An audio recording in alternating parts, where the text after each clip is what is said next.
I used up my entire savings constructing a guest house in my parents' backyard, believing it was meant for me. The moment it was finished, my dad handed me my bags. "Your sister needs it more than you," he said. I walked away in silence. A week passed. They called me in a frenzy once they realized. I don't even know where to begin. It still feels surreal. For years, I've been making careful choices to build a stable future. I wasn't careless with money. I never acted irresponsibly. I followed every rule, did everything right. When I finally accepted that buying a home on my own was out of reach, it was my parents who came up with the idea. Build a small guest house on their land. They made it sound ideal.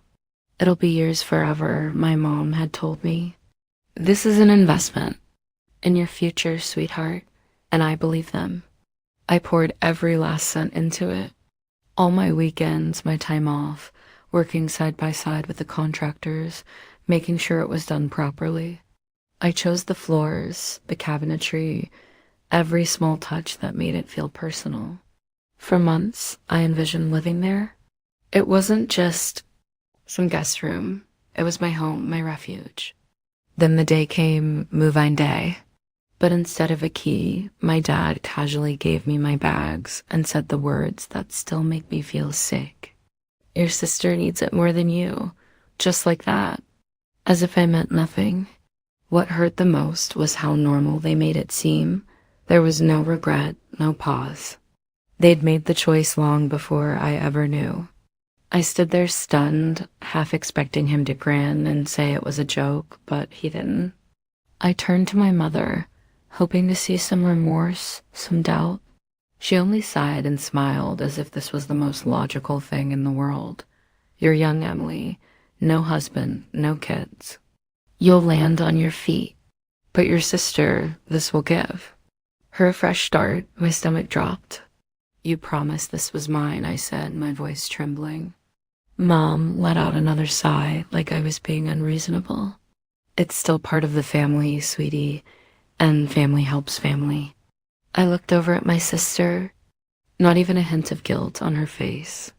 "I mean, you don't really need it, she said with a shrug. "And it's not like you were paying rent or anything." I almost laughed, not because any of it was funny, but because it was absolutely absurd. I paid for everything. The building costs, materials, labor, appliances, every single thing. It was all my money. And yet somehow they were making me out to be selfish for wanting to live in the space I had created. I wanted to scream, to fight back, to claim what was rightfully mine. But when I looked at their faces, I realized it wouldn't matter. They had made their decision long ago. They never intended for me to live there. They just needed me to build it. I don't even remember packing. I just remember walking away, leaving behind the home I had built with my own hands. No arguments, no shouting, just silence. I just left, and I think that confused them more than anything. Maybe they expected me to beg to try to negotiate, to fight for something that was already mine. I was too tired, so I walked out, and that's when the real silence started. At first they didn't call, didn't check in. I think they assumed I'd come crawling back. Maybe they thought I'd changed my mind and offered to just share the guest house with my sister. I didn't.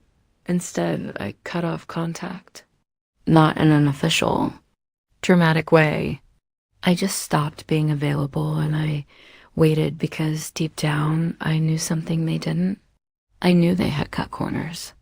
I had been so careful choosing contractors, making sure everything was done right. But at the very end of the process, my dad decided to save money by hiring his own guy to finish up some of the final details. Things like the plumbing, the electrical, the last coat of paint. I told him it was a mistake.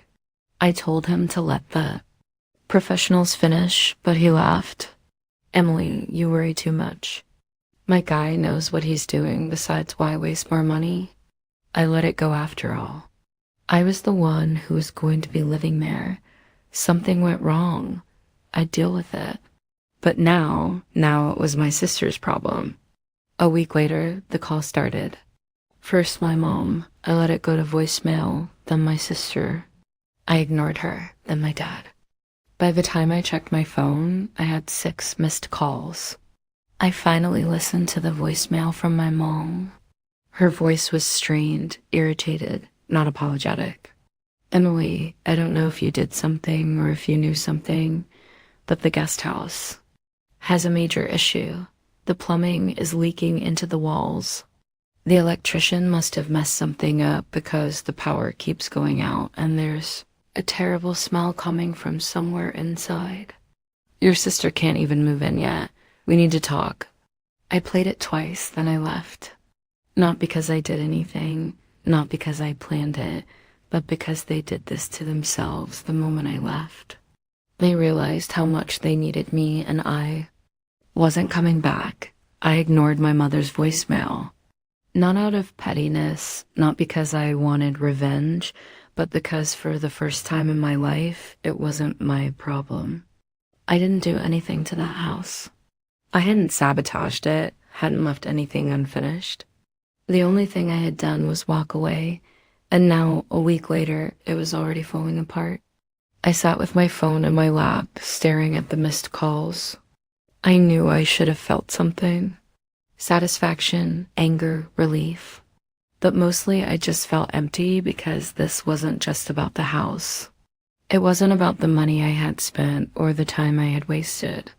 It was about everything that led up to that moment. Because deep down, I had always known my family had never treated me the same way they treated my sister. But I had convinced myself that if I worked hard enough, if I was useful enough, if I was good enough, they would see me as just as important. I had spent my entire life trying to prove myself to people who would never choose me. And this was just the final proof because I had literally built a home for myself in their world. And the moment it was finished, they had kicked me out like I was nothing. I turned off my phone and let myself remember. It started when we were kids. My sister Lisa was the baby. She could do no wrong. If we got into an argument, it was always my fault if something broke in the house. Lisa could lie straight to my parents' faces and they would still find a way to blame me. She's younger than you, Emily. You need to set an example. You're just being difficult. I learned young that Lisa didn't have to take responsibility for anything because I would always be expected to pick up the pieces. I can't even count the number of times she lost something important. Her phone, her wallet, even her passport once, and somehow I was the one sent to help fix it. But the worst part, she was never grateful. Not once. Not when I covered for her when she skipped class. Not when I gave her money, when she blew through her allowance. Not when she crashed my car and lied to my parents. That it was my fault. And my parents, they never cared about fairness. They cared about keeping Lisa happy. I still remember the day I realized just how deep that went. It was the summer before college. I had been saving every penny I made from my part-time job, planning to buy a used car so I wouldn't have to rely on rides. My parents had promised to match whatever I saved, so I worked all summer, barely spending anything. Then, 2 weeks before I was supposed to buy the car, Lisa wrecked hers. Not a minor accident, a complete write-off the next day. I came home to find out my parents had given her all of my savings to buy a new car. Lisa needs it more, my mom had said when I confronted her. You're leaving for college soon. She still has to get to school. I was so stunned. I just stood there. They didn't even ask me. Didn't even pretend to consider how unfair it was. And when I told them I was upset, they acted like I was selfish for even bringing it up. We're a family, Emily, my dad had said, shaking his head. You'll understand when you're older. I did understand, just not the way he thought. That was the first time I pulled away. The first time I realized I wasn't safe with them, but I didn't cut them off. Not completely, because I still wanted to believe that someday things would change. That they would see me as equal, that they would finally choose me. So when they suggested building the guest house, I thought, this is it. This is my chance to have something that's mine, and I fell for it. A sharp vibration from my phone pulled me back to the present, another call. I sighed and finally picked up. It was my dad. This time his voice was tight, frustrated. Emily, what's going on with the house? I blinked. What do you mean? You know what I mean. His voice dropped lower, like he thought someone might be listening. Lisa can't even move in yet. The plumbing is completely messed up. There's water damage in the walls. The electrical is faulty. And now the whole place smells like mold. I almost laughed. Sounds like you should call a contractor. There was a pause. Look, he said, his tone shifting like he was trying to stay calm. If something happened, you need to tell me now. Did you leave something unfinished? Did you mess something up? I clenched my jaw. I didn't do anything, Dad. You're the one who hired that cheap contractor against my advice. Maybe you should call him. Another pause. He wasn't expecting me to stand my ground. Emily, we don't have the money to fix this right now. There was the real reason he was calling. My parents thought they could get me to come back and clean up their mess. I closed my eyes. I'm sorry, Dad, but this isn't my responsibility. Silence.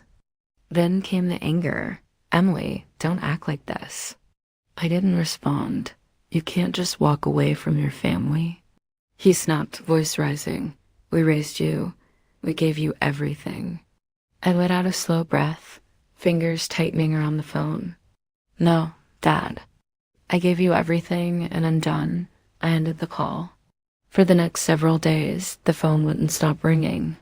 Calls from my mom, my dad, even Lisa. Some were furious, shouting demands. Others tried guilt, pretending to be concerned for me. I ignored every one of them, but then the tone shifted. I began receiving texts from other relatives. At first, it was a couple of cousins just checking in, asking if I was okay, then an aunt, then an uncle, and finally my grandmother. Emily, sweetheart, she wrote, your mom says you abandoned them and left the house half finished. What's really going on? I closed my eyes. They were trying to poison the well. It wasn't just about the house anymore. It was about pride. They didn't want to admit to anyone that the home they'd taken from me was falling apart. They needed a scapegoat. My anger rose like a tide, but I stayed calm. This was exactly what they wanted. A reaction, a return, someone to come fix their mess. But that wasn't going to happen. Because now, finally, the truth was beginning to break through. And for once, I wasn't the one left holding the blame. I didn't respond to my grandmother right away. I knew exactly what was unfolding. My parents were rushing to rewrite the story before I could speak. They weren't just reaching out to me anymore. They were reaching everyone else, making sure their version got there first. I could picture their narrative perfectly. Emily walked out after everything we did for her. We let her stay in the house rentry. She threw a tantrum over nothing and left the place a wreck. We gave her everything and she paid us back with silence. None of it mentioned that I had funded the entire build or that I'd poured my time, energy, and savings into making that guest house livable. None of that fit their story because in their version, I was always the selfish one, the ungrateful child. And the worst part, I knew some people would believe them. That's how it had always been. They'd twist the truth until it suited them perfectly. But I wasn't going to play their game anymore, so I let the calls ring out. I let the text pile up. I didn't engage, didn't explain. I watched the screen fill with missed notifications. Then, after a few days, the tone of the messages changed. The relatives who once sounded concerned now sounded different, less certain, more questioning. Something was shifting, and I had a pretty good idea why. It wasn't just that my parents were losing their grip on me. They were starting to lose their grip on the house too. The one they took from me. It began with a text from my aunt. Emily, honey, I heard the guest house is unlivable. Someone said mold is spreading in there. Is that true? I stared at her message, heart slowing. That wasn't something my parents had mentioned in their angry voicemails. They talked about plumbing issues, electrical problems, but mold. And if mold was spreading, that meant it wasn't minor. It was serious. Another message buzzed in, this time from my cousin. Hey, random question. Is it true your parents don't have the money to fix the guest house? I heard Lisa's fiancé is pissed because they expected to move in by now. I swallowed hard. I had a feeling my parents were in trouble.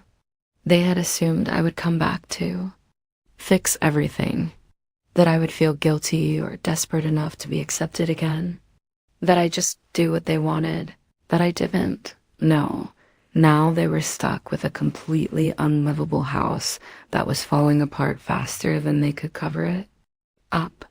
And the best part, they had promised it to Lisa and her fiancé, which meant that for the first time, my sister was turning against them too.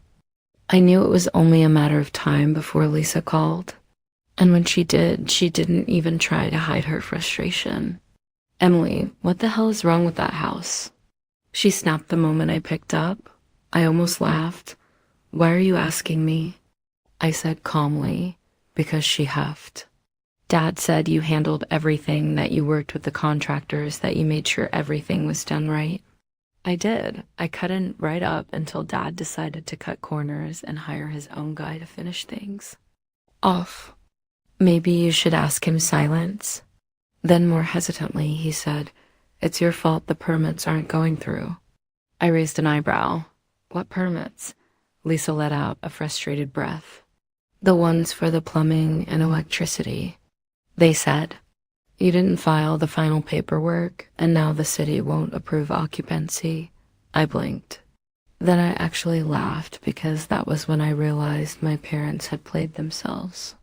They had always assumed I would be living there, that I would be the one dealing with city inspections, handling the last few approvals. But the second they kicked me out, they had also kicked out the only person who knew how to finish the job. Legally, and now the city wasn't letting then move anyone in. That's not my problem, Lisa, I said, voice calm. She let out a sharp laugh, but there was no humor in it. You think you're so smug, don't you? No, I said honestly. I just think you and Dad should have thought things through before stealing my house. Oh my God, Emily, stop being so dramatic, she snapped. You didn't even pay for a single thing, Lisa. Not rent, not repairs, nothing. I paid for the entire house. Silence. A long, painful silence. I could almost hear the gears turning in her head, the realization sinking in. She knew I was right. She knew that if the roles were reversed, if she had built something with her own money only to have it taken away, she would have lost her mind. But she couldn't admit that. So instead, she did what she always did. She lashed out. Well, Mom and Dad are telling everyone that you abandoned them, she said coldly. That you left a mess behind. You should probably know that people are talking. I didn't react. She was trying to scare me, trying to guilt me into coming back and cleaning up their mess. Then let them talk, I said simply. Lisa let out a breath. Frustrated. God, you're so selfish. Goodbye. Lisa and I hung up. I sat there staring at my phone, feeling something strange because I knew what was coming next. The more my parents lied, the more people would start asking questions, and they wouldn't like the answers they had. Spent years painting me as the responsible one, the one who handled things, helped out, kept the family running.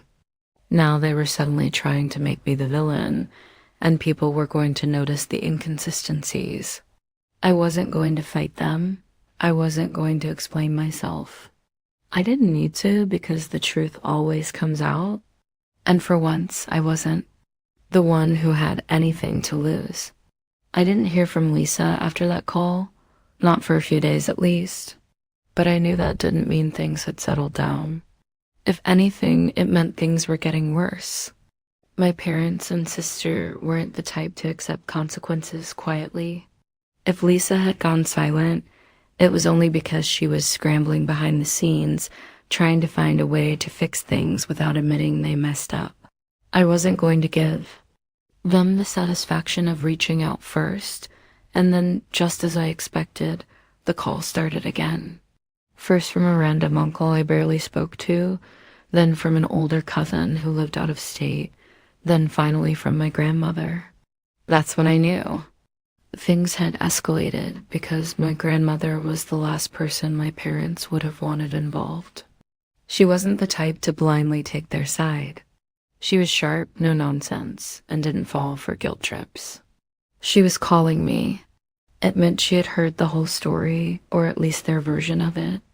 I picked up Emily, sweetheart, she said, her voice warm but firm. I just had a very interesting conversation with your mother. I smiled to myself. Let me guess. I said she told you I abandoned them and left a disaster behind. Something like that, my grandmother said. I could hear the skepticism in her tone, but I've known you a long time, and that didn't sound quite right to me. I exhaled slowly. What did she say? That you stormed off over a silly misunderstanding, left the guest house unfinished, and now your poor sister and her fiancé have nowhere to live, and of course, she and your father are heartbroken that you've turned.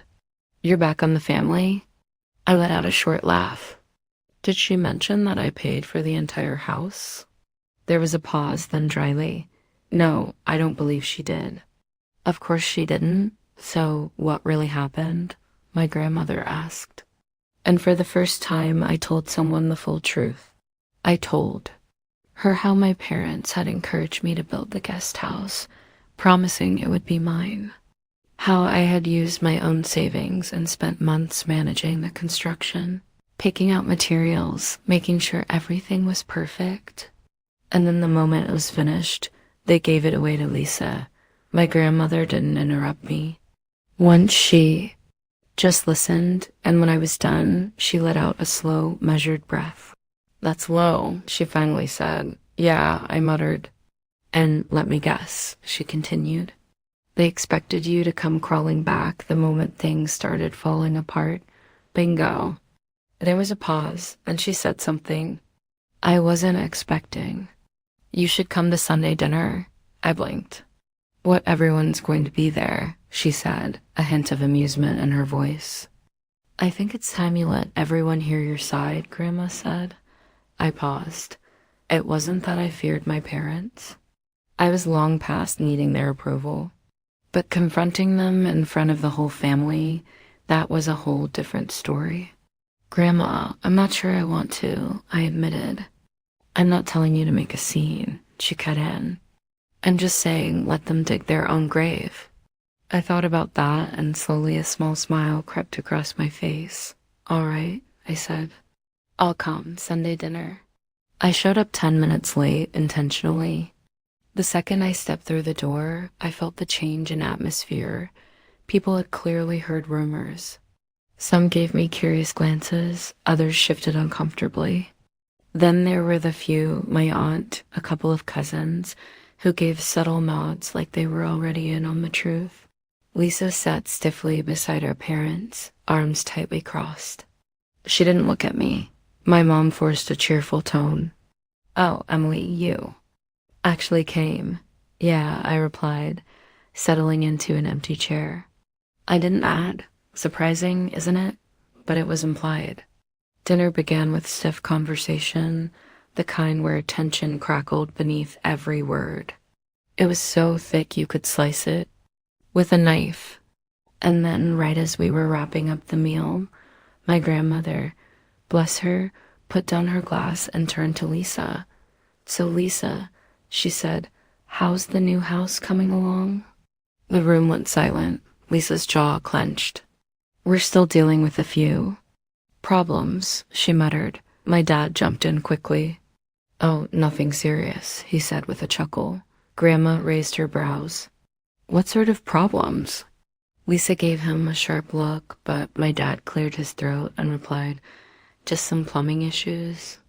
A few electrical glitches, really. Nothing big. Minor delays." I nearly laughed out loud. Minor delays? That's what they were calling it. Then Grandma turned to me. "Emily, dear," she said, "weren't you the one overseeing that construction?" All eyes shifted toward me. I took a slow sip from my glass before setting it down. I said calmly.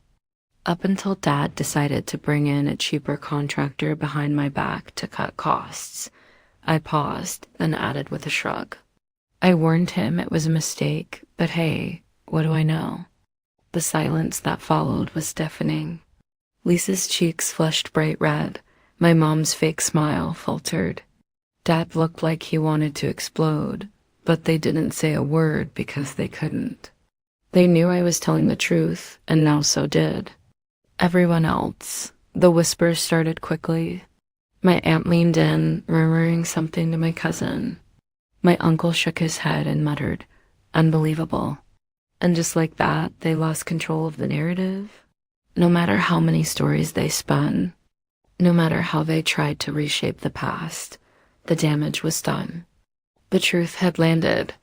I left that dinner feeling lighter than I had in months. There had been no shouting, no confrontation. I had simply spoken the truth, and that was enough.